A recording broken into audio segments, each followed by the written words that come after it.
Hello friends, आज हूँ तमारा सामे फरीथी एकवार सरस અને જબરદસ્ત રેસીપી લઈને આવી રહી છું। ગુજરાતના કુંભણ ગામનું નામ તમે સાંભળ્યું છે? આ કુંભણ ગામના કુંભણિયા ભજીયા ઘણા જ પ્રસિદ્ધ છે।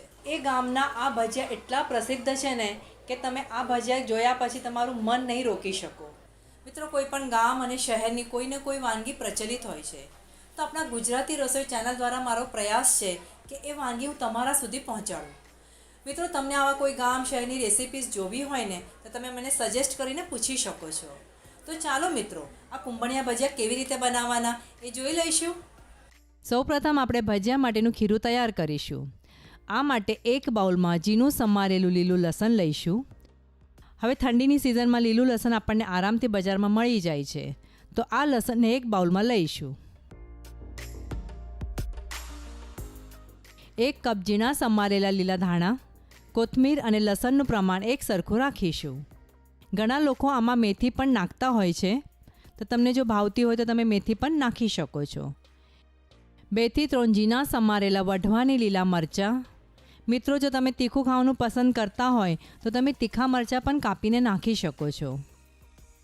1 થી 1.5 ઇંચ છીણેલું આદું।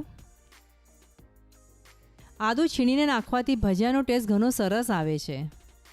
1 લીંબુનો રસ અને સ્વાદ પ્રમાણે મીઠું નાખીને હાથથી મિક્સ કરી લઈશું। મિત્રો, આ ખીરું બાંધતી વખતે આપણે પાણીનો ઉપયોગ બિલકુલ કરવાનો નથી।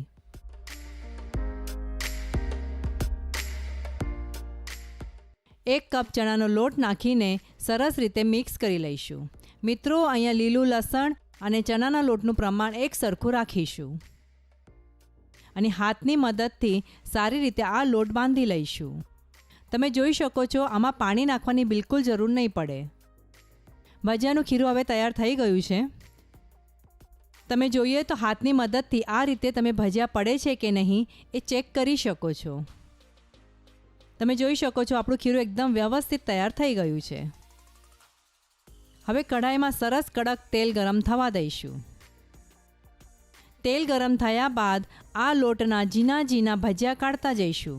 મિત્રો, મેં બતાવ્યું છે એ પ્રમાણે તમે ભજીયા કાઢશો ને તો ખૂબ સરસ નાના નાના તમારા ભજીયા નીકળશે।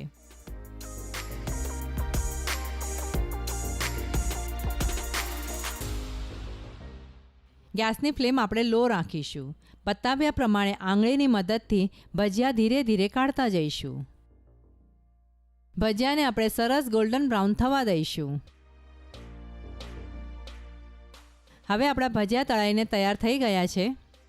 ઝારાની મદદથી આ ભજીયાને આપણે એક બાઉલમાં કાઢી લઈશું। મિત્રો, કુંભણિયા ભજીયા ખાવા માટે તૈયાર છે, પણ હા, આ ભજીયા તમે જો ગરમા ગરમ સર્વ કરશો ને તો ખાવાની એક અલગ જ મજા છે। આ કુંભણિયા ભજીયા ડુંગળી જોડે સર્વ કરીશું।